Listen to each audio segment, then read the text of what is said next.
बोले हैं पहले उसको चेक कर लो। हो गया। हेलो दोस्तों, प्रैक्टिस स्टडी में आप लोग का स्वागत है। आज हम लोग देखेंगे बिहार एसएससी का इंटर स्तरीय सेट है, एडिटोरिया का सेट है, सेट नंबर 6 है। चलिए पहला क्वेश्चन, दिल्ली सल्तनत के किस शासक ने तुर्कान चियलगानी दल को दमन किया था? तुर्कान चियलगानी दल का दमन कौन किया था? बलवन किया था। बलवन शासक बना था कब? 1266 ईस्वी में। लेकिन तुर्कान चियलगानी का स्थापना करेगा तो ये इल्तुतमिश किया हुआ था, जो 40 तुर्कों का गुलाम का एक दल था, उसमें बलवन भी सदस्य उसका था। जब बलवन शासक बना तो बलवन उसको खत्म किया था। सीरी नामक नगर भी कहेगा तो बलवन ने बसाया था, लेकिन सीरी का किला कहेगा तो अलाउद्दीन खिलजी। सिद्दा पैबोस ये सब बलवन ही लाया था। वो अफरासियाब का वंशज था और ये दावा करता था कि दावा करता था तरीके से अपना दरबार में रैयत अल्लाह, रैयत अल्लाह की उपाधि धारण किया था। हाँ, बलवन।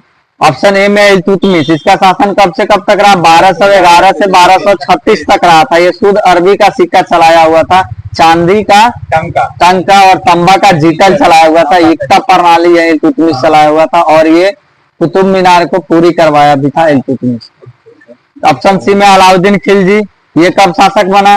1296 में शासक बना अलाउद्दीन खिलजी। हाँ, अलाई दरवाजा का निर्माण कराया अलाउद्दीन खिलजी। खालसा भूमि, 1000 खम्बा का निर्माण कराया। खालसा भूमि में भी सबसे ज्यादा तब्दील किया है। इसका भूमि कर उस समय 1/2 तक चला गया था। सबसे ज्यादा कर वसूल। बाजार नियंत्रण प्रणाली भी यही लाया अलाउद्दीन खिलजी। सेना को बढ़ना, हुलिया लिखना, हुलिया प्रथा सब यही अलाउद्दीन खिलजी लाया था। अब भाई ऑप्शन डी में नसरुद्दीन मोहम्मद, ये 1246 में बना था। ये बलवन का क्या था? दामाद था। पहले ये शासक बना, उसके बाद बलवन बना था। हाँ, अलाउद्दीन मसूद शाह को ये हराया था, उसके बाद बलवन इसका साथ दिया तो ये शासक बना। अब आ गया ये 2 नंबर, राक्षसी या तगड़ी, जिसको तालीकोटा के युद्ध के समय विजयनगर का शासक कौन था? तालीकोटा का युद्ध 23 जून 1565 को हुआ। उस समय सदाशिवराव का शासन था। ठीक, ये तुलुब वंश का अंतिम शासक रहा। इसका एक मंत्री था क्या? रामरायन था। उसी के कूटनीति के कारण दक्षिण भारत में 5 राज्यों का उदय हुआ, जिसमें आपको क्या क्या विजयनगर, अहमदनगर, गोलकुंडा, बीदर, ये चारों भाग लिया था तालीकोटा के युद्ध में, लेकिन बरार इसमें फरार रहा था। तो इस समय सदाशिवराव था। ऑप्शन बी में अछूत देवराय, अछूत देवराय, इसके समय में नुनीज आया था 1535 में। सती प्रथा का उल्लेख किया हुआ था। मल्लिकार्जुन है, मल्लिकार्जुन का शासक काल ये 1446 से 1465 है। मल्लिकार्जुन देवराय द्वितीय के बाद आता है मल्लिकार्जुन। उसके बाद वेंकट द्वितीय है, ये अराबिडु वंश का शासक था। 1612 में ये मैसूर राज्य का स्थापना किया था वेंकट द्वितीय। अब आइए 3 नंबर, किस सिख गुरु के खुसरो की सहायता करने के कारण जहांगीर द्वारा राजद्रोह के आरोप लगाकर फांसी की सजा दे दी गई थी? गुरु अर्जुन देव। 1676 में इस्लाम न स्वीकार करने के कारण इनको फांसी की सजा दे दी गई थी। गुरु अर्जुन देव ये क्या क्या किए थे? तो गुरु अर्जुन देव आदि ग्रंथ का संकलन किए थे। गुरु अर्जुन देव स्वर्ण मंदिर का निर्माण करवाए थे। 5वां गुरु थे ये। ऑप्शन ए में हरगोविंद, हरगोविंद 6ठा गुरु था। ये सिखों को लड़ाकू बनाया था, जो तलवार लेके गद्दी पे बैठता था। हाँ, ऑप्शन बी में है तेग बहादुर, तो तेग बहादुर 9वां गुरु था। इसको फांसी औरंगजेब ने दिलवाई थी। उसके बाद है गुरु हर राय, गुरु हर राय 7वां गुरु था। गुरु हर राय, हाँ हर राय, तब हर किशन बना जिसका मृत्यु चेचक से हुआ था। अब आइए 4 नंबर, मिथिला के कर्नाट वंश की स्थापना किसने किया था? नान्य देव था। ये कुलभूषण की भी उपाधि धारण की थी। 1097 से 1147 तक इसका शासन रहा था। नरसिंह देव ये गंगवंशी शासक था। कोणार्क का सूर्य मंदिर यही नरसिंह देव बनाया था। हरि सिंह, हरि सिंह कहाँ का शासक था? हाँ, हिंदू राज्य का था। ये अंतिम शासक था, अंतिम शासक था हरि सिंह। अब आइए 5 नंबर, निम्नलिखित घटनाओं को कालानुक्रम के अनुसार बढ़ाते हुए सही क्रम को व्यवस्थित कीजिए। वास्को डी गामा दूसरी बार भारत कब आया था? 1501 में। पहली बार 1498, दूसरी बार 1501 और तीसरी बार 1524 में आया। इसकी मृत्यु हो गई भारत में। वांडीवास का निर्णायक युद्ध 1760 में लड़ा गया था अंग्रेजी और फ्रांसीसी के बीच। तृतीय कर्नाटक युद्ध चल रहा था 1756 से 63, उसी में निर्णायक युद्ध हुआ ये बांडीवास का युद्ध 1760 में, जिसमें कांटलाली ने सर आय कूट ने कांटलाली को कूटा था। मतलब अंग्रेजों का नेतृत्व कांटलाली कर रहा है। 3 नंबर में ब्रिटिश ईस्ट इंडिया कंपनी का स्थापना करेगा तो कब हुआ था?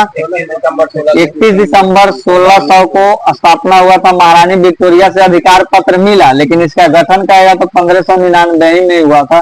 217 को मतलब कंपनी उसमें मिला हुआ था, व्यापारिक साझेदार था। इसका दूसरा नाम न था, लंबा का नाम है, इवेंट कंपनी था। और ये बेदरा का निर्णायक युद्ध 1759 में डच और अंग्रेज लड़ा था, उसमें डच पराजित हुआ और डच अंतिम रूप से यहाँ से गया। तो पहले कौन हो जाएगा? पहले 1 नंबर 1501, फिर हो जाएगा 3 नंबर 1599 या 1600, फिर आ जाएगा 4 नंबर 1759, लास्ट में बांडीवास का युद्ध 1760।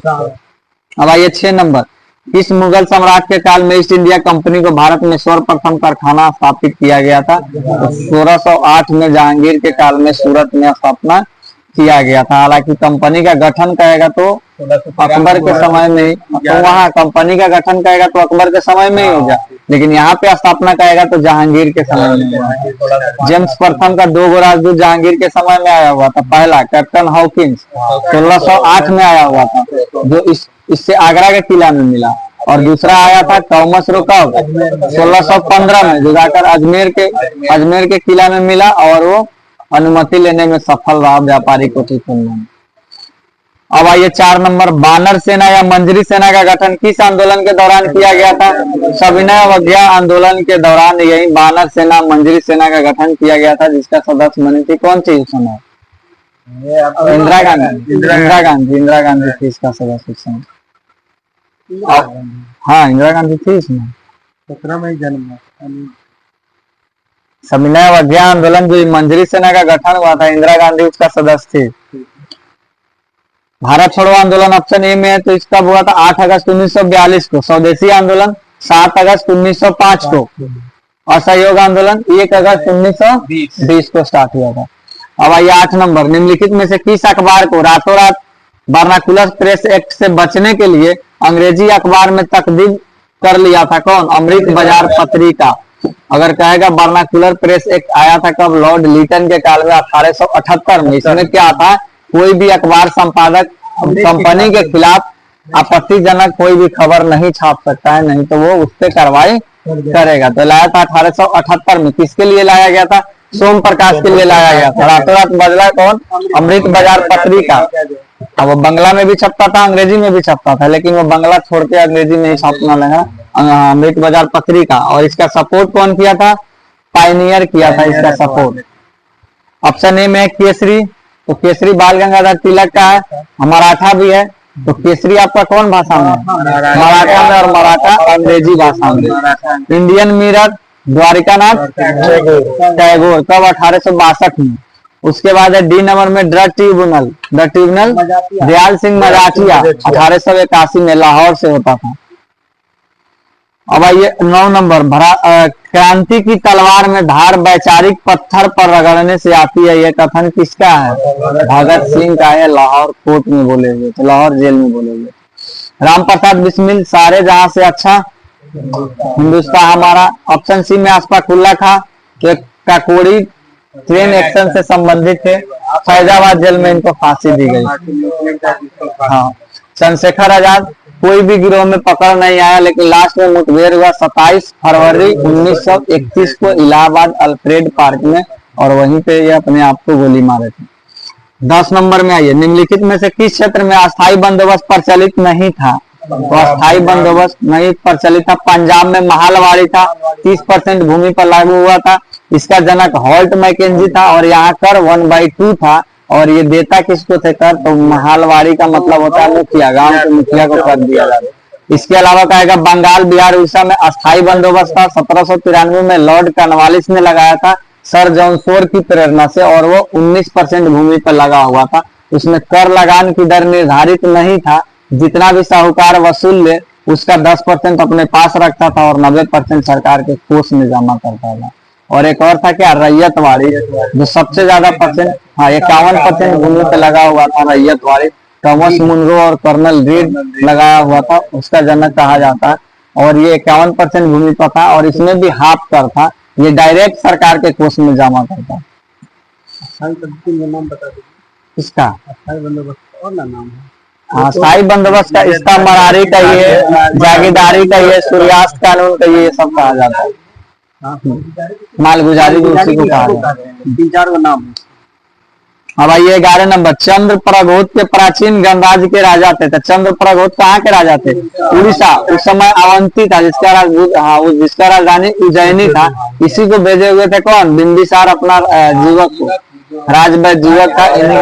इन्हीं के सेवा में, पांडु रोग से ग्रसित थे तो इन्हीं के सेवा में भेजे हुए। हाँ, गौतम बुद्ध के सेवा में भी भेजे हुए। अब आइए अगला 12 नंबर, कौन सा सुमेलित नहीं है? तो कुषाण काल में स्वर्ण एवं ताम्र का सिक्का चलाया गया था। शुद्ध सोना का सिक्का कहेगा तो कुषाण काल में चला हुआ था। और सबसे पहला सिक्का कहेगा सोना का तो हिंद यूनानी चलाया हुआ था। सर्वाधिक सोना का सिक्का कहेगा तो गुप्त काल में, लेकिन अशुद्धिया थी उसमें, अशुद्धिया को दूर किया यही कुषाण। गुप्त काल में स्वर्ण और रजत का सिक्का चला। चांदी का सिक्का भी शकों को उपलक्ष्य में चलाया हुआ था चंद्रगुप्त प्रथम।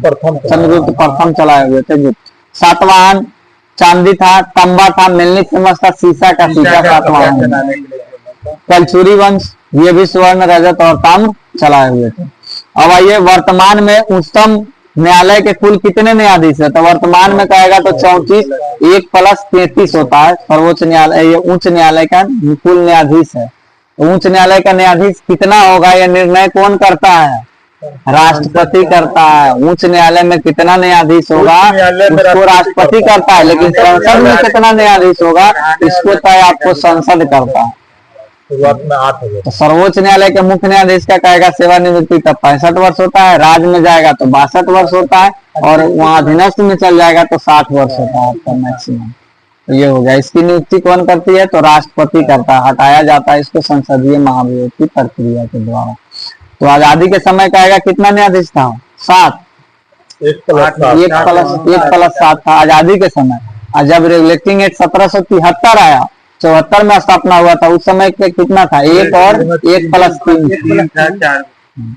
सर एलिजा एम के मुख्य न्यायाधीश था, लैम्बर्टसन, चेविस्टन और हाई। चलिए अभी वर्तमान में डीवाई चंद्रचूड़ है ना 50वां। लोकसभा में किसी विधेयक को आम बहस निम्नलिखित में से किस स्तर पर होती है? तो आम बहस कहेगा तो द्वितीय वाचन में विचार विमर्श होता है, सदस्य आम बहस होता है। अगर कोई भी विधेयक दोनों सदन से गुजरना है, प्रत्येक सदन में 5 चरण से गुजरता है। पहला चरण विधेयक उस समय प्रस्तुत किया जाता है सदस्य के सामने। दूसरा चरण में उस पर विचार विमर्श होता है। तीसरा चरण में क्या होगा? तो तीसरा चरण में तृतीय वाचन होता है। उस समय प्रवर समिति बैठता है और उसको ग्रहण से छानबीन करता है। उसके बाद छानबीन से तीसरा वाचन समाप्त हो जाता है। अब चतुर्थ वाचन आता है। तो चतुर्थ वाचन में विधेयक सदन के पास रहता है, सदन उसको पास कर देता है और 5वां में उसको भेज देता है। ये चरण आपको दोनों सदन से गुजरना पड़ता है, तब वो जाके पास होता है। तो ये जाता है, मतलब कोई भी विधेयक आएगा, साधारण विधेयक हो, वित्त विधेयक हो, धन विधेयक हो, ये सब 5 चरण से गुजरता है। अब आइए अगला, निम्नलिखित में से संविधान के किस अनुच्छेद के तहत राज्य में वित्त आयोग का गठन करेगा? 243 का आई में है वित्त आयोग का गठन। पहले 243 में ग्राम पंचायत है, 243 का ए कहेगा तो ग्राम सभा, बी कहेगा तो गठन, सी में है संरचना, डी में है उसका आरक्षण, ई में है उसका कार्यकाल, एफ में है उसका आयोगता, जी में है उसकी शक्ति, एच में है पंचायती राज का कर, आई में क्या है तो वित्त आयोग दिया हुआ है, जे में क्या है तो लेखाओं की जांच, के में क्या है निर्वाचन आयोग, एल में क्या है तो संघ राज क्षेत्र में भी लागू रहेगा, एम में क्या है तो किस राज्य में पंचायती राज लागू नहीं रहेगा? जैसे आपको नागालैंड हो गया, दिल्ली हो गया, मिजोरम हो गया, मेघालय हो गया, ये सब राज्य में लागू नहीं है। नगर पालिका कहाँ लागू नहीं है? अरुणाचल प्रदेश में नगर पालिका लागू नहीं है। तो ये हो गया। एन में उसका नियम कानून है और वो में न्यायालय पंचायती राज को हस्तक्षेप नहीं कर सकता है। चलिए आइए 16 नंबर, निम्नलिखित में से कौन सा युग्म सुमेलित नहीं है? तो अब आइए उपराष्ट्रपति का पद संयुक्त राज्य अमेरिका से लिया गया है। उपराष्ट्रपति का पद का है, मौलिक अधिकार का है, न्यायपालिका के संरक्षण का है, न्यायपालिका की सर्वोच्चता का है। ये सब मौलिक मतलब कहाँ से लिया गया? अमेरिका से लिया गया। राज्यसभा के सदस्यों का निर्वाचन कहेगा तो दक्षिण अफ्रीका से लिया गया। मनोनयन कहेगा तब आपका आयरलैंड से लिया गया। तो दक्षिण अफ्रीका से संविधान संशोधन की प्रक्रिया भी लिया गया है, वो बाइमर संविधान से। आयरलैंड से ये मनोनयन लिया गया इसका, 12 सदस्यों का जो मनोनयन आयरलैंड से। अब प्लस राष्ट्रपति का जो निर्वाचक मंडल है वो भी आयरलैंड से लिया गया। नीति निरपेक्षत्व आयरलैंड से लिया गया। ऑप्शन सी में है राज्यों में राज्यपाल की नियुक्ति कहेगा तो ये कनाडा से लिया गया। संघीय शासन व्यवस्था भी कनाडा से लिया गया। संघ सूची राष्ट्र सूची कहेगा कनाडा से लिया गया, लेकिन समवर्ती सूची कहेगा तो ऑस्ट्रेलिया से लिया गया। संसदीय विशेषाधिकार ब्रिटेन से लिया गया है। राष्ट्रपति का पद कहेगा ब्रिटेन से लिया गया है। ये सब ब्रिटेन से लिया गया। ये आपको संसद भी ब्रिटेन से लिया गया। जैसे संसद चलता है, संसदीय शासन प्रणाली हो गया, ये भी ब्रिटेन से लिया गया। अब आइए वरीयता क्रम में छठे स्थान पे लोकसभा अध्यक्ष के साथ किसको रखा जाता है? तो भारत के मुख्य न्यायाधीश या लोकसभा अध्यक्ष छठा नंबर पे। पहला नंबर पे राष्ट्रपति, उसके बाद उपराष्ट्रपति दूसरा, प्रधानमंत्री तीसरा, राज्यों के राज्यपाल हो जाएगा चौथा, पांचवा कहेगा तो भूतपूर्व राष्ट्रपति, या 5 के क्रम में आता है तो उप प्रधानमंत्री को रखा जाता है। अब 6 में तो हो गया, 7 कहेगा तो भूतपूर्व प्रधानमंत्री के साथ केंद्रीय मंत्रिमंडल भी आता है 7 में। 7 के क एक आता है जिसको वरीयता क्रम रखा गया, इसको अवार्ड को भारत रत्न को रखा गया 7 के क्रम। आगे आइए, संसद के उच्च सदन में निम्नलिखित राज्यों की सीटों का सही क्रम कहिए। मतलब उच्च सदन मतलब राज्यसभा। तो राज्यसभा में उत्तर प्रदेश है, ऑप्शन ए में उत्तर प्रदेश 21, महाराष्ट्र 19, तमिलनाडु 18, बिहार 16। तो बिहार और पश्चिम बंगाल इसमें दोनों बराबर है, 16-16 है। ठीक। लोकसभा कहेगा तो 80 जो आपको यूपी में है, उसके बाद महाराष्ट्र 48, वेस्ट बंगाल 42, उसके बाद बिहार कितना है? 40 है। हाँ, तमिलनाडु 39 है। उसमें बराबर आपको आंध्र प्रदेश और राजस्थान 25-25 सीट है। फिर विधानसभा कहेगा तो सबसे ज्यादा 403 यूपी में है। उसके बाद आएगा वेस्ट बंगाल 294, उसके बाद 288 किसका? महाराष्ट्र का। फिर बिहार आएगा तो 243। चलिए आगे आइए, 19 नंबर। एक उच्च न्यायालय का न्यायाधीश अपना त्याग पत्र संबोधित किसको करता है? तो राष्ट्रपति को त्याग करता है। तो उच्च न्यायालय का मुख्य न्यायाधीश अपना त्याग पत्र राष्ट्रपति को संबोधित करेगा या फिर उसको महाभियोग जैसी प्रक्रिया से हटाया जाता है उच्च न्यायालय के अन्य न्यायाधीश को। इसका कार्यकाल कहेगा तो 62 वर्ष होता है उच्च न्यायालय का न्यायाधीश। निर्धारित राष्ट्रपति करेगा इसकी संख्या। अब आइए 20 नंबर। निम्नलिखित में से किसने संविधान के भाग 3 में आर्टिकल 32 को संविधान की आत्मा कहा है? तो संविधान की आत्मा डॉक्टर भीमराव अंबेडकर ने आर्टिकल 32 को कहा है। प्रस्तावना को संविधान की आत्मा ठाकुरदास भागवत ने कहा। ऐसे संविधान की आत्मा किसको जाना जाता है? प्रस्तावना को संविधान का आत्मा। लेकिन ऐसे पूरे संविधान में कहिएगा तो मौलिक अधिकार को जाना जाता है। संविधान के अंतरात्मा बोलते हैं। अंतरात्मा मौलिक अधिकार, हम मैग्ना कार्टा भी कह सकते हैं। अब आइए 21 नंबर। निम्नलिखित नदियों में से किसके मुहाना पक्षी आकार का डेल्टा किसका बनाता है? तो मिसिसिपी नदी पक्षी आकार का डेल्टा। एक वृक्षाकार होगा तो गंगा, गोदावरी, कृष्णा, ये सब वृक्षाकार का डेल्टा बनाता है। और ऑप्शन में आपका हांगियो है, नील है, डेन्यूब है, ये सब चापाकार डेल्टा का निर्माण करता है। अब आइए अगला। फिजी द्वीप अवस्थित है कहाँ? प्रशांत महासागर में फिजी द्वीप। न्यू गिनी कहेगा, होन्शु, होक्काइडो, शिकोकू, क्यूशू, सब द्वीप का है प्रशांत महासागर में। ऑप्शन ए में अटलांटिक महासागर। सैंडविच द्वीप कहेगा, बारमूडा ट्रायंगल कहेगा, बाहामास द्वीप कहेगा, फॉकलैंड कहेगा, ये सब का है अटलांटिक महासागर में। हाँ, उसके बाद हिंद महासागर है तो हिंद महासागर में कौन सा द्वीप? डियागो गार्सिया पूछेगा, रेयूनियन पूछता है, मेडागास्कर पूछता है, जावा द्वीप पूछता है और कोमोरस द्वीप, ये सब का हिंद महासागर में। आइए 23 नंबर। परवाल द्वारा निर्मित ग्रेट बैरियर रीफ किस तट के समीप है? तो क्वींसलैंड यानी ऑस्ट्रेलिया के उत्तरी पूर्वी तट पे अवस्थित है। यह आपको ग्रेट बैरियर रीफ, जो सबसे बड़ी मूंगे का द्वीप है, ग्रेट बैरियर रीफ। अब आइए 24 नंबर। निम्न अक्षांशों में से किसे आप हॉर्स अक्षांश कहा जाता है? तो हॉर्स अक्षांश किसे कहिएगा? तो 30 से 35 डिग्री का अक्षांश नॉर्थ में या साउथ में तो उसको हर्ष अक्षांश कहा जाता है। वहां पे क्या रहता है, तो शांत हवा रहता है और कम वर्षा, वहां पे कम वर्षा होता है। तो वहां पे उपोष्ण कटिबंधीय रहता है। और इक्वेटर पे आइएगा तो उष्ण कटिबंधीय, 0 से 5 डिग्री नॉर्थ जाइए साउथ जाइए, उसको डोल्ड्रम क्षेत्र कहा जाता है। तो हवा अगर चलता है तो उपोष्ण कटिबंधीय से उष्ण कटिबंधीय की ओर, ऊपर से नीचे की ओर आता है। फिर ऑप्शन में 60 डिग्री है, तो 60 डिग्री अगर नॉर्थ साउथ या नॉर्थ या साउथ में कहे तो 60 डिग्री पर हवा सबसे तेज रहता है, मतलब 40, 50, 60। उत्तरी भाग में तो नहीं रहता है, दक्षिण भाग में रहता है, क्योंकि उत्तरी भाग में स्थल है, दक्षिणी भाग में ज्यादातर वाटर है, वहाँ हवा का वेग सबसे तेज रहता है। और इसीलिए 40 डिग्री पे चालीसा, 50 डिग्री पे 50, 60 डिग्री पे चिक्सा शाखा उसका नाम रखा गया। बाकी 23 डिग्री नॉर्थ को कहिएगा कर्क रेखा, साउथ को मकर रेखा। अब आइए 25 नंबर में, एल नीनो बनता है कहाँ? एल नीनो प्रशांत महासागर, पूर्वी प्रशांत महासागर में बनेगा और वहां पे ठंडा रहता है, लेकिन भूमध्य सागर आते आते वो गर्म हो जाता है। वो मतलब महासागर का तापमान 2 से 3 डिग्री वो बढ़ा देता है। हाँ, जिससे वायुमंडल में जितना भी क्या बोलते हैं इसको, एटमॉस्फेयर मतलब प्रभावित होता है। मानसून होता है, मानसून इससे प्रभावित होता है। जस्ट इसको ठीक करता है कौन? ला नीनो करता है। तो अल नीनो का मतलब होता है छोटा बालक। ये पेरू के तट से स्टार्ट होता है। अब आइए सतकोशिया बाघ रिजर्व कहाँ है? उड़ीसा। उड़ीसा में कहेगा सतकोशिया, सिमलीपाल, ये उड़ीसा में।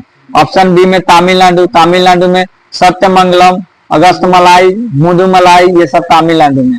ऑप्शन सी में मध्य प्रदेश, कन्ना, पन्ना, पेंच, सतपुड़ा, ये सब आपको बांधवगढ़ मध्य प्रदेश में है।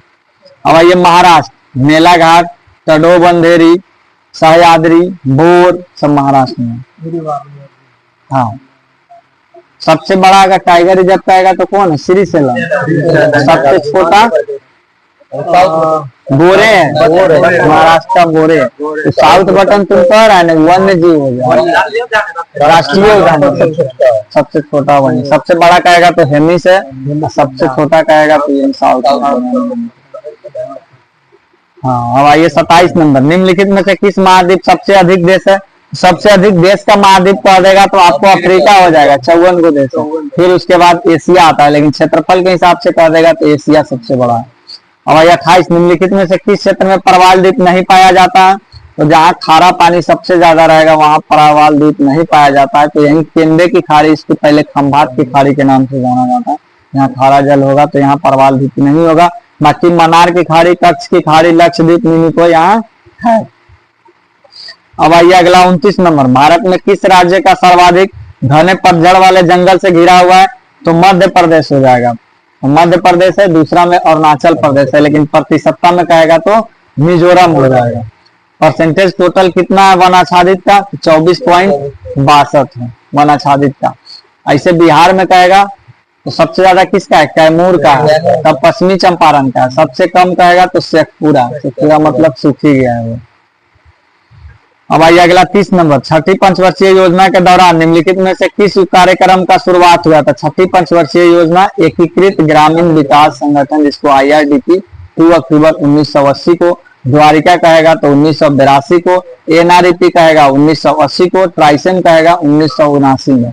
सबका स्थापना छठी पंचवर्षीय योजना का 2 अक्टूबर 1980 को IRDP, NREP भी 80, द्वारिका 82, ट्राइसन 89।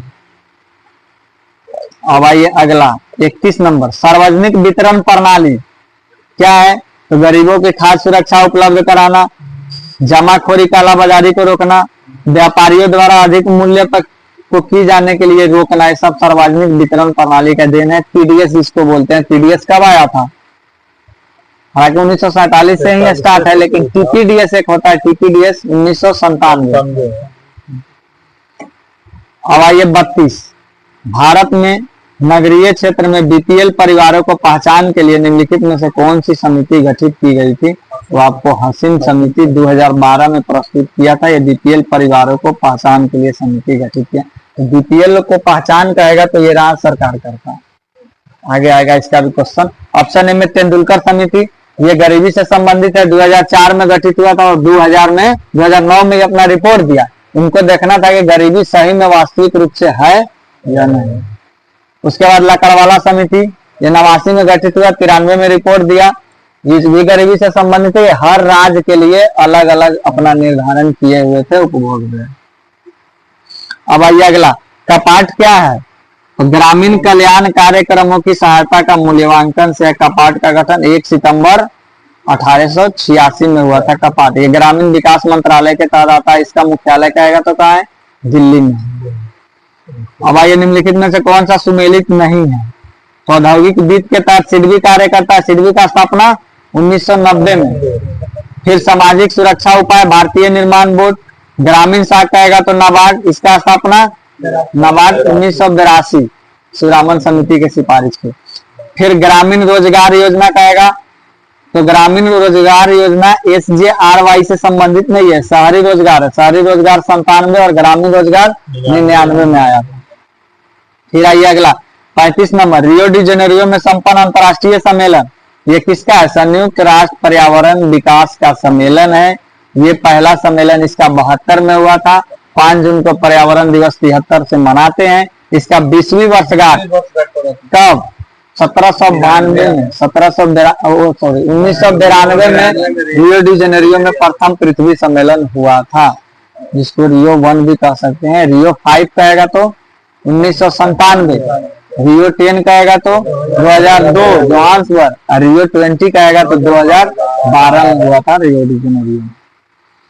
अब आइए अगला, 36 और 60वां फिल्म फेयर पुरस्कार 2023 में सर्वश्रेष्ठ अभिनेता किसको दिया गया है? राजकुमार राव। सर्वश्रेष्ठ फिल्म कहेगा तो गंगूबाई काठियावाड़ी। सर्वश्रेष्ठ अभिनेत्री कहेगा आलिया भट्ट, और सर्वश्रेष्ठ निर्देशक कहेगा तो संजय लीला भंसाली।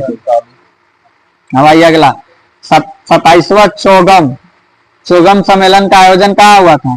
समोआ में। 27वां समोआ में हुआ था। 26वां खंडा में हुआ था। इसका स्थापना कहेगा तो 1926 में हुआ था। हेडक्वार्टर इसका लंदन में। अब आइए समर्थ योजना। अगला, समर्थ योजना की शुरुआत किस मंत्रालय द्वारा किया जाता है? वही कपड़ा मंत्रालय, जो कपड़ा उद्योग को प्रोत्साहन देता है। अगला, त्रिपुरा सरकार ने अपना पर्यटन के लिए ब्रांड एम्बेसडर सौरभ गांगुली को चुना। 40 नंबर, हाल ही में किस राज्य में लेवेंडर महोत्सव कहाँ मनाया गया? जम्मू कश्मीर में लेवेंडर महोत्सव। किस देश ने प्रधानमंत्री Narendra Modi order of Nile कहेगा तो मिस्र का है। ऑप्शन बी में फिजी है तो ऑर्डर ऑफ फिजी ही है। पलाऊ कहेगा तो ऑर्डर ऑफ पलाऊ है। पलाऊ का ये पापुआ न्यू गिनी का कहेगा ना तो ऑर्डर ऑफ लोगो। हाँ, पापुआ न्यू गिनी का अलाहू है। अब मिस्र का नाइल है, बाकी सब का नाम ही थे। हाँ, ये चारों पांचों 1 साल पहले 2023 में मिला था। बजट 2023-24 के अनुसार जीडीपी का कितना % खर्च है? 2.9% है। फिर बजट 2023-24 में विदेशी मुद्रा भंडार भारत का स्थान क्या है? तो 6ठा है। तो पहला में किसका था? तो वैक्सीन निर्माण, दूध उत्पादन, ये सब में आपका पहला था। ऑप्शन बी में दूसरा में किसका था? तो कच्चा इस्पात कहेगा तो इसमें भारत का स्थान दूसरा है। ऑप्शन सी चौथा में रेल नेटवर्क में भारत का स्थान चौथा है। एशिया में दूसरा है। रोड मैप में कहेगा तो दूसरा है। अब आइए, EOS 7 प्रक्षेपण यान प्रक्षेपित किया गया था। SSLV D2 से प्रक्षेपण किया गया था। अगला है, ये बिहार जातिगत आधार पर जनगणना करा, जिसमें EBC अत्यंत पिछड़ा वर्ग जाति का जनसंख्या परसेंटेज कितना था? 36%। सबसे ज्यादा यहाँ EBC था। फोर्ब्स अरबपति के सूची में मुकेश अंबानी का हुआ स्थान पे 9वें पे। पहला स्थान पे कहेगा तो बर्नार्ड अरोड़ा, दूसरा स्थान पे एलन मस्क। कोकण सैन्य अभ्यास 2023 का आयोजन कहाँ किया गया? अरब सागर में, भारत और ब्रिटेन के साथ होता है। अजय वारियर भी कहेगा भारत और ब्रिटेन के साथ। भारत की एकमात्र अंतरवाहिनी नदी कौन सा है? लूनी नदी निकलता है अरावली के पश्चिमी सीमा से निकलता है लूनी नदी, और पूर्वी से लूनी, पश्चिमी से बनास निकलता है। तो लूनी और बनास दोनों अरावली का विभाजक, जल विभाजक का काम करता है। जवाई, सुकड़ी, जोजाइस का सहायक नदी, ये विलुप्त होता है आपको कच्छ के रंग में। झेलम नदी बेरीनाग से निकलता है, जाके चेनाब में मिलेगा। माही नदी ये आपको विंध्याचल पर्वत से MP से निकलता है, और वहीं राजस्थान के बांसवाड़ा डिस्ट्रिक्ट में कर्क रेखा को 2 बार यही माही नदी काटता है, और ये जाकर गिरता कहाँ पे? खंभात की साबरमती, माही, नर्मदा, ताप्ती, ये सब गिरता है। शिप्रा कहेगा तो विंध्याचल से ये भी निकलता है, चंबल की सहायक नदी है शिप्रा। उज्जैन कहेगा तो शिप्रे नदी के किनारे। अमृत क्रांति का संबंध किससे है? अमृत क्रांति का संबंध कहेगा तो नदी जोड़ो परियोजना से है अमृत क्रांति। बागवानी, स्वर्ण क्रांति है बागवानी से। मसाला उत्पादन, बादामी क्रांति। फल उत्पादन, सुनहरी क्रांति।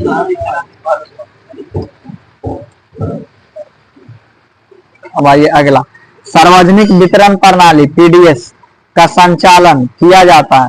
तो पीडीएस का संचालन दोनों करेगा, केंद्र सरकार और राज्य सरकार दोनों करता है। राज्य सरकार क्या करेगा तो बीपीएल का निर्धारण करेगा प्लस राशन कार्ड जारी करता है। केंद्र सरकार क्या करता है तो अनाज का परिवहन करता है और राज्यों का आवंटन करवाता है। दोनों का भागीदारी रहता है। अब आइए, चुंबक और चुंबकीय पदार्थ के बीच चुंबकीय बल का कारण कौन सा प्रभाव व्यवस्थित होता है तो स्थान का परिवर्तन। मतलब आप कोई भी चीज चुंबक के करीब ले जाइएगा तो चुंबक खींचा चलाएगा, मतलब चुंबक अपना स्थान बदल देता है। चुंबक का सबसे ज्यादा चुंबकत्व पूछेगा तो ध्रुव पर ही होता है, उत्तरी ध्रुव दक्षिणी ध्रुव होता है। चुंबक आप कितना हो भाग में काट दीजिए, वो फिर अपने ध्रुव का निर्माण कर लेगा। चुंबक का चुंबकत्व खत्म कब होगा? जब उसको गर्म करिए या गैस पे पीटिए तो वो खत्म हो जाएगा। हाँ, विद्युत इंसुलेटर का मतलब वो उसमें विद्युत प्रवाह ही नहीं हो, पीवीसी, लकड़ी, प्लास्टिक ये सब हो जाएगा। अगला क्वेश्चन, निम्नलिखित में से कौन सी छोटी इकाई है तो फर्मी हो जाएगा। फर्मी होता है 10 के पावर -15। इसको नाभिक का आकार भी इतना ही होता है 10 के पावर -15, इसको फर्मी कहा जाता है। ऑप्शन ए में मिली, तो मिली होता है 10 के पावर -3। ऑप्शन बी में एंगस्ट्रम, तो एंगस्ट्रम 10 के पावर -10 होता है। ये परमाणु का आकार होता है, इसको एंगस्ट्रम कहा जाता है। मीटर तो मीटर ही हो जाएगा। अब आइए, वक्रीय गति कर्वलिनियर मोशन का उदाहरण कौन है तो भाला फेंकिएगा ऐसे जाएगा, कर्वलिनियर मोशन का उदाहरण। बाकी आपका चरखा, एक पेड़ से पत्ता गिरता है तो ये आपको कैसा है? सरल रेखीय गति। रेल चलता है, सरल रेखीय गति। ऑप्शन सी में पेंडुलम की गति, कैसी गति होती है? दोलनीय गति होता है, दोलन न करता, दोलनीय गति। अब आइए अगला, निम्नलिखित में से कौन सा यंत्र किसी भी वस्तु के द्रव के गति को मापता है तो द्रव की गति टेकोमीटर, ये घूर्णन चाल है। रडार, मतलब ये वाहनों की गति, दूर से आने वाली वाहनों की गति को देखता है तो रडार भी अपने आप में गति करते रहता है। स्पीडोमीटर, ये स्पीड मापता है, ये भी गति करता है। वेंचुरीमीटर, द्रव की प्रवाह की, ये सब गति करता है। तो ये सब आपको हो जाएगा द्रव की गति, मतलब द्रव की या वस्तु की गति को दोनों लिया, वस्तु और द्रव दे दिया। ऐसे सीधा दूरी कहेगा तो ओडोमीटर से मापा जाता है।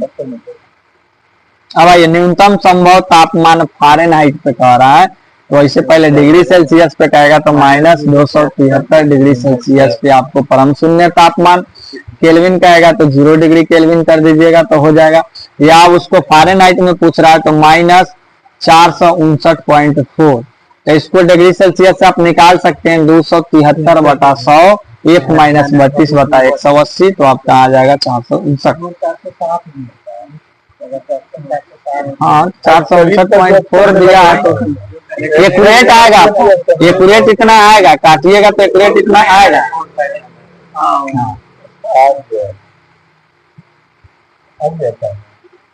अब आइए, आवृत्ति और समय अवधि किससे संबंधित है तो आवृत्ति बराबर क्या होता है 1/, आवर्तकाल होता है। तो आवर्तकाल या आवृत्ति को गुना करिएगा तो इक्वल टू 1 आ जाएगा। वही ऑप्शन में दिया हुआ है V/T बराबर 1।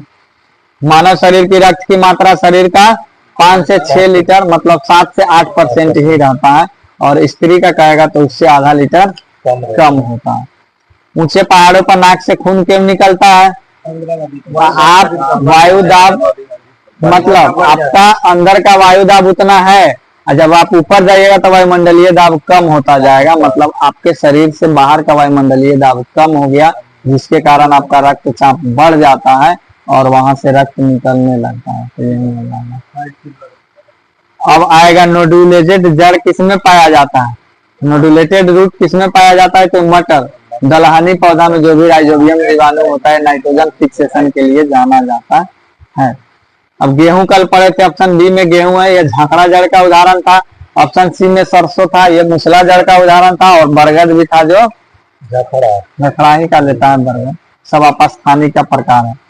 तेलचट्टा के पास कितने जोड़ी हृदय होता है? तो 13 कक्ष 13 कक्ष हृदय और 2 जोड़ी पंख होता है। सॉरी, पैर दिया हुआ था, 3 जोड़ी पैर होगा, 2 जोड़ी पंख होगा, लेकिन चैम्बर वहीं पूछता है तो 13 कोष्ठ होता है। अब आइए अगला 62। एक क्रिकेट खिलाड़ी मैदान में गेंद को तेजी से पीछा कर रहा है, निम्नलिखित में से कौन से हड्डियों का समूह इसमें प्रत्यक्ष रूप से कार्य करेगा? तो दौड़ रहा है तो पैर का ही हड्डी काम करेगा। तो पैर में क्या रहता है? Tibia, tarsals, femur, metatarsus. तब fibula, tibia, femur, tarsus, metatarsus. हाथ में कहेगा तो humerus, radius, ulna, carpals, metacarpals. तो कार्पल्स मेटाकार्पल्स हाथ में, टार्टल्स मेटाटार्टस आपको पैर में पाएगा। अब आइए कोशिका का नियंत्रण केंद्र। केंद्रा को कहा जाता है, केंद्रा का खोज रॉबर्ट ब्राउन ने। ये आपको कोशिका का नियंत्रण कक्ष होता है, कोशिका का जितना भी गतिविधि होता है सबको नियंत्रित यही करता है। ऑप्शन बी में माइटोकॉन्ड्रिया कोशिका का पावर हाउस कहा जाता है, यही आपको माइटोकॉन्ड्रिया में ऑक्सीश्वसन होता है। ऑक्सीश्वसन इसमें विघटन माइटोकॉन्ड्रिया में होता है, जो आपको सबसे ज्यादा एनर्जी मिलेगा। माइटोकॉन्ड्रिया का खोज कौन किया था? ऑल्टमैन किया था। उसके बाद हाँ, सी बेंडा नामकरण किया था माइटोकॉन्ड्रिया। अब आया केंद्रिका। एक केंद्र के अंदर रहता है केंद्रिका, इसका खोज फाउंटेना ने किया था।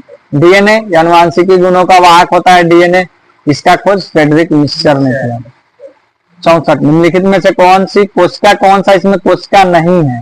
तो विषाणु कोशिका नहीं है, ये अकोशिकीय रहता है, लेकिन प्रोटीन और न्यूक्लिक एसिड का बना होता है। आरबीसी है, जीवाणु कहेगा अनविकसित जीवाणु प्रोकैरियोटिक में आता है, विकसित कहेगा तो यूकैरियोटिक में आता है। अब आइए 65 नंबर। चेचक का टीका। एडवर्ड जेनर ने चेचक का टीका का खोज किया। पोलियो का टीका जॉन सॉल। तपेदिक का टीका रॉबर्ट कोच।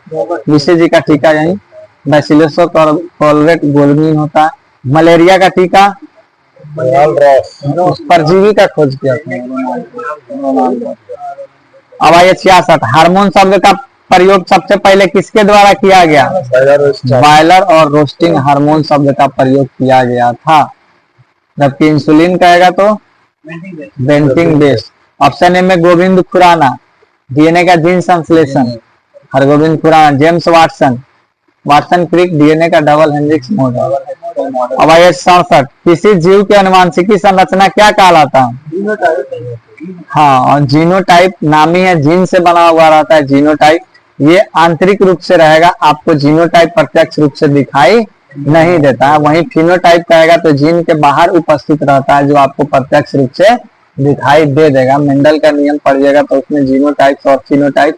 फिनोटाइप प्रत्यक्ष रूप से दिखेगा, जीनोटाइप आपको अप्रत्यक्ष रूप से दिखेगा। एक एलील है तो एलील ये जीन का प्रतिरूप है। अब आइए अगला। रक्त के माध्यम से ऑक्सीजन मुख्य पहुंचाता है, तो ऑक्सीजन का वहन कौन करता है? आरबीसी, उसी का नाम है एरिथ्रोसाइट। ऑप्शन बी में ल्यूकोसाइट, डब्ल्यूबीसी प्रतिरक्षा तंत्र को सहायता करता है। ऑप्शन सी में थ्रोम्बोसाइट, प्लेटलेट ये रक्त का थक्का बनाता है। ऑप्शन डी में है प्लाज्मा, ये शरीर के विभिन्न भागों में पोषक तत्वों को पहुंचाता है। प्लाज्मा 55% भाग प्लाज्मा रहता है, बाकी सब में ये चारों रहता है। अब 69 नंबर में आइए। यदि तांबा को हवा में खुला रख दिया जाए तो धीरे धीरे अपनी चमकदार भूरी सतह खो देता है, हरे रंग की कोटिंग प्राप्त कर लेता है। तो किसके कारण होता है? कॉपर कार्बोनेट CuCO3 के कारण होता है। ये CO2 का अवशोषण और जलवाष्प का अवशोषण करता है और ये बनाता है CuCO3, जो उसपे हरा रंग का परत चढ़ जाता है। माध्यम में ध्वनि का वेग बढ़ते क्रम में तो सबसे कम होता है गैस में, उसके बाद आएगा तो जल में, तब आपको आता है किसमें? ठोस में आता है। तो इसमें ऑप्शन में CO2 260 मीटर पर सेकेंड। उसके बाद जलवाष्प में जल की मात्रा रहता है इसलिए ज्यादा है, तो 405 मीटर पर सेकेंड। फिर आयरन कहेगा तो लगभग 5100, मतलब 5130। और फिर एल्युमिनियम कहेगा तो 6420 होता है सबसे ज्यादा। हाँ, अब आइए निम्नलिखित में से कौन सा समूह अम्लीय प्रकृति का है? तो ऑप्शन ए में अंगूर है। अंगूर में कौन सा अम्ल पाया जाता है? अशुद्ध जल, तो ये आपका अशुद्ध जल क्या हो जाएगा? उदासीन हो जाएगा, तो ये नहीं हुआ। साबुन भी क्षारीय होता है, नहीं हुआ। मिल्क ऑफ मैग्नीशिया भी क्षारीय होता है। चींटी का डंक मेथेनोइक और सिरका एसिटिक, ये आपका सही है, दोनों अम्लीय है। अब आइए 72। निम्नलिखित में से कौन सा धातु प्रकृति में मूल अवस्था में रहता है? तो आप रिएक्टिविटी सीरीज याद किए होंगे। कैटरीना ने कार मांगी, अल्टोजेन फरारी, फिर high Q AG A you, हाँ HgAgAu होता। तो कैटरीना ने कार ये ठंडा पानी से रिएक्शन करता है। मैग्नीशियम मांगा ये गर्म पानी से रिएक्शन करता है। अल्टोजेन फरारी भाप बन के उड़ गया, मतलब वो भाप से रिएक्शन करता है। बाकी सब आपको मुक्त अवस्था में पाया जाएगा। तो यही आपका ऑप्शन क्या क्या हो जाएगा, तो Ag और Au, तो HgAgAu आपको स्वतंत्र अवस्था में मिल जाएगा। हाँ, नीचे का जितना चार्ट है सब स्वतंत्र अवस्था में मिल जाएगा, बाकी सब रिएक्टिविटी करता है। अब आइए अगला, निम्न में से कौन सा सर्वाधिक विद्युत धनात्मक तत्व है, तो सर्वाधिक विद्युत धनात्मक तत्व कौन सा हो जाएगा, फ्रांसियम। मतलब ऊपर से नीचे आइएगा तो विद्युत धनात्मकता बढ़ेगा, बाएं से दाएं जाइएगा तो आपका विद्युत धनात्मक क्या हो जाएगा, घट जाएगा। तो सबसे ज्यादा ऊपर से हल ही ना कर रब से फरियाद, तो फ्रांसियम हो जाएगा। हालांकि ऑप्शन में फ्रांसियम न देता है, ये हटो, फ्रांसियम से ऊपर सीजियम आपको ज्यादातर मिलेगा ऑप्शन में, तो सीजियम होगा। तो फ्रांसियम दिया है ना, फ्रांसियम नहीं दे तब सीजियम को मारिएगा आप, लेकिन ऑप्शन में ज्यादातर आपको सीजियम में मिलेगा। अभी तक पूछा है जितना में सब में सीजियम में दिया। ऑप्शन ए में है फ्लोरीन, तो फ्लोरीन का विद्युत ऋणात्मकता सबसे ज्यादा होता है। तो मतलब ऊपर से नीचे आएगा तो विद्युत ऋणात्मकता घटेगा, बाएं से दाएं जाइएगा बढ़ेगा, तो इसलिए फ्लोरीन का सबसे ज्यादा होता है। अब एक कहेगा इलेक्ट्रॉन बंधुता, फ्लोरीन का ज्यादा होता है, ये भी ऊपर से नीचे क्या होगा, घटता है, बाएं से दाएं से जाने पे बढ़ता। ऑप्शन बी में आपको सीजियम, तो सीजियम क्या है, अच्छा वही है, उससे ऊपर था। ऑप्शन डी में ओस्मियम, सबसे भारी धातु है। अब आइए ऑप्शन 74 नंबर, प्रकाश के क्वांटम सिद्धांत का प्रतिपादक कौन किया था, ये आइंस्टीन ने। ये उष्मा विकिरण उत्सर्जन या अवशोषण छोटे छोटे बंडलों के रूप में जाता है, उसी का नाम रखा था, ये क्या क्वांटम सिद्धांत उसी को दिया हुआ। अब आइए अगला, ऊन देने वाले जंतु का समूह, इसमें भेड़ है, बकरी है, ऊंट है, आपको याक है। ऐसे कहिएगा तो मेरिनो भेड़ से ऊन प्राप्त किया जाता है, अंगोरा कहेगा तो खरगोश से, आप पश्मीना कहेगा तो बकरी से। तो हो गया लगभग 75 क्वेश्चन हो गया।